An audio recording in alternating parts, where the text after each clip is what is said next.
Now it's time to review some of the headlines on our national dailies. We'll start with the Daily Trust. Northern states pay poor pension. PDP kicks as Canadian court designates party APC terrorist organizations. This is on page 6 of Daily Trust.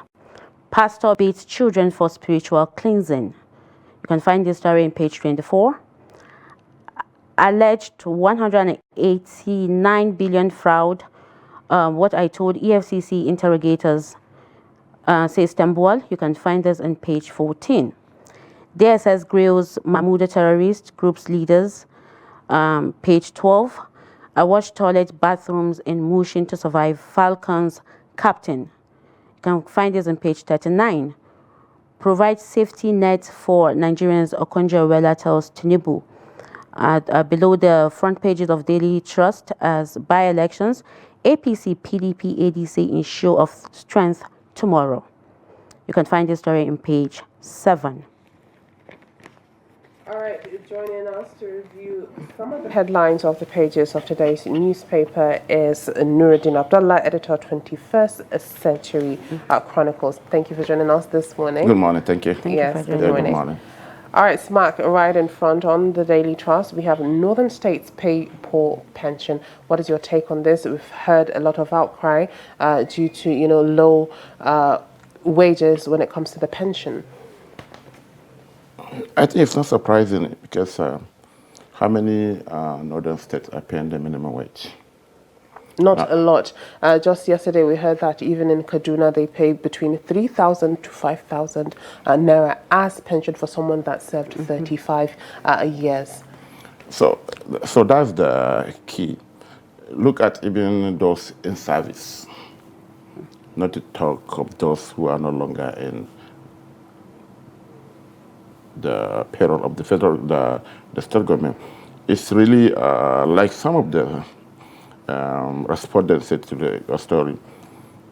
It encourages corruption because civil servant while still in the service will have to grab left, right, and center as much as they can because they know by the time they retire, nothing for them. And not only that, look at even the local government workers in most of the northern states, 19 northern states, more than half, or almost 2/3. You see, there are states that are still paying up to 5,000 for those even in service. Excuse me. Some are paying pro rata. Excuse me, pro rata. Okay, the total salary is 20,000, but you are paid 7,000 this month. Yes. Wow. Yeah. So the problem of the pensioners, is really ridiculous. And we shouldn't have experienced this now because the states are getting money. Instead, hitherto we are getting, let's say, 2 to 3 billion monthly from the federal allocation, and now getting up to 10. And minus, you can count 1, 2, 3, 4, 5. That when you go to the state capital, you see, it's a construction site. But majority of them, nothing has changed. The governors are getting richer by the day. But if you look at it that way, it's unfortunate, indeed. Even the FCT. Teachers have just resumed, right? Yes. Health workers have been on strike for some time. Even federal minimum wage has not been established. In the FCT. In the FCT. Don't even talk about it. Supposed to lead as an The example. other states. Exactly. That's the federal capital.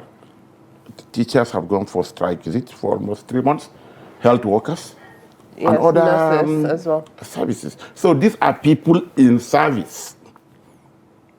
Not to talk of those who have retired already, abandoned. You understand? So that's even the soldiers.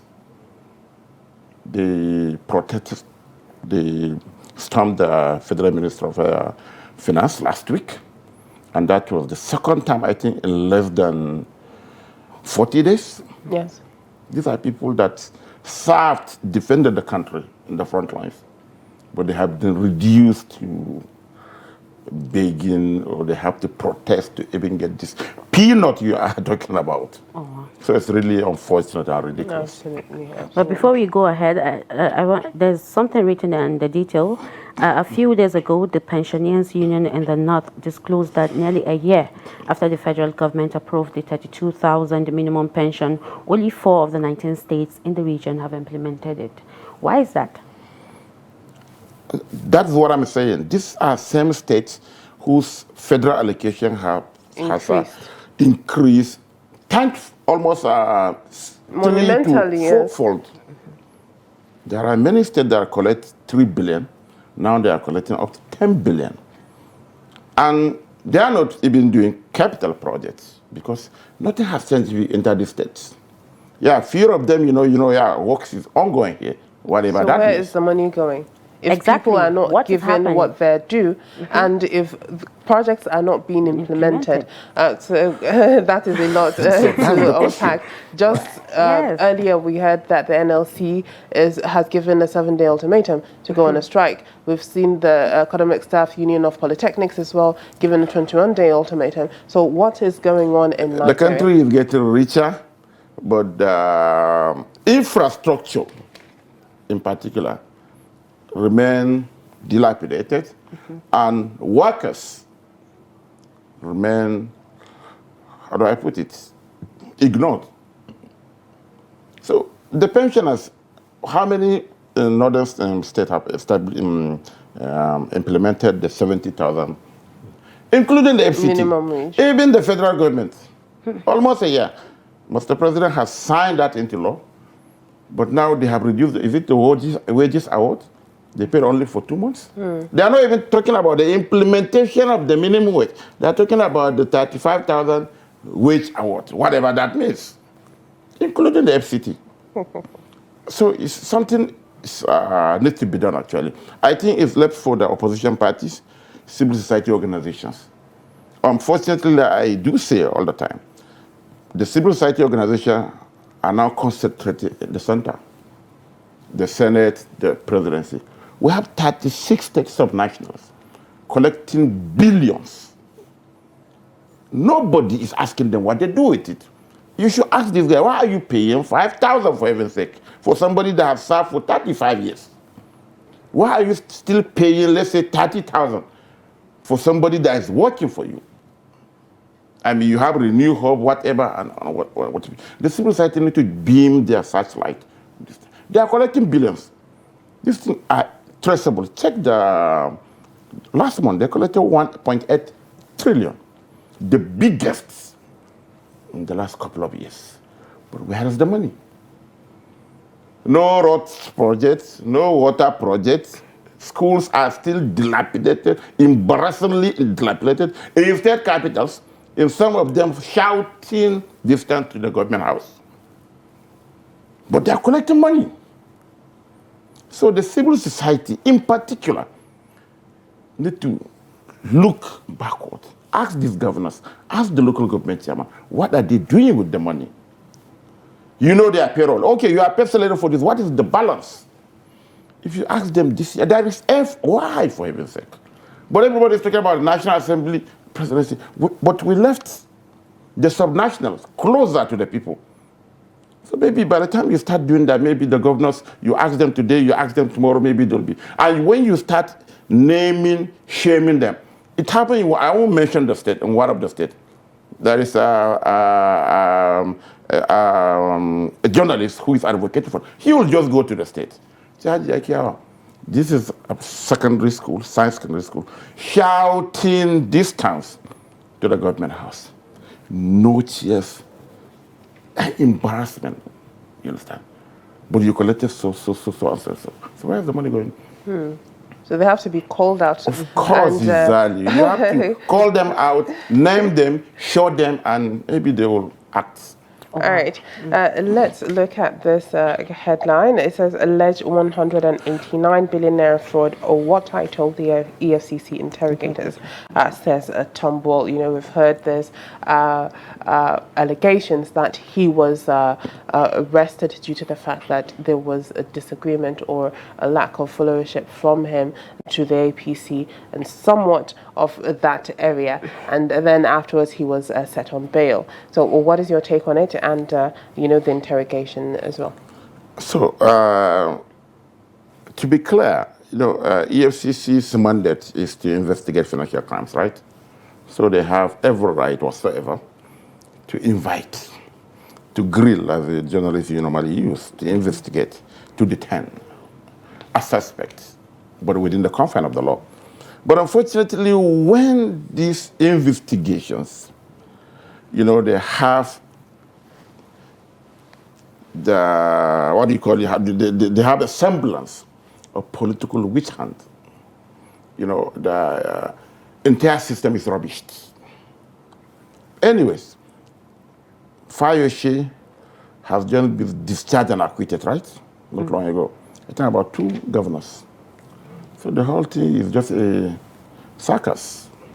But the Tambuwal case, particularly that this allegation is coming up now more than 2 years after he left office, you know, raises so much dust. Okay, maybe the federal government, the ruling party is afraid of the coalition, whatever it means.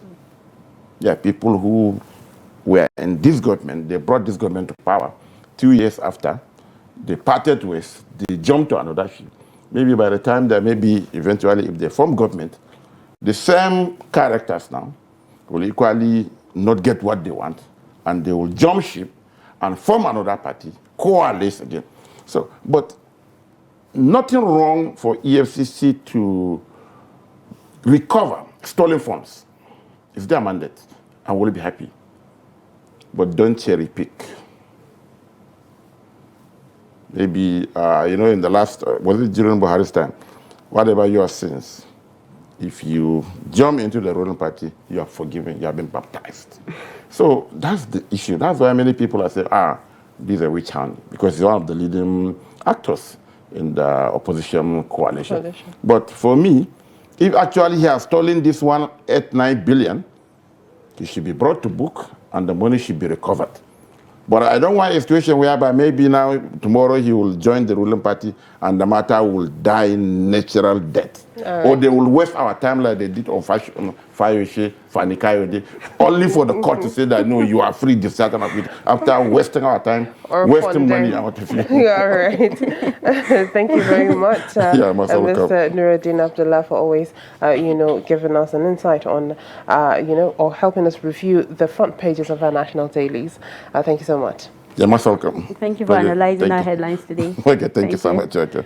All right, that is all we have on a Daybreak on Trust TV. Make sure you tune in tomorrow morning at 8 a.m. for Daybreak Extra, a little bit of more news and entertainment on a Saturday. And thank you for calling in, and thank you for keeping stuck to your TV screen all the way to the end with us. As always, I am Hawa Ademikiawa. Thank you for watching.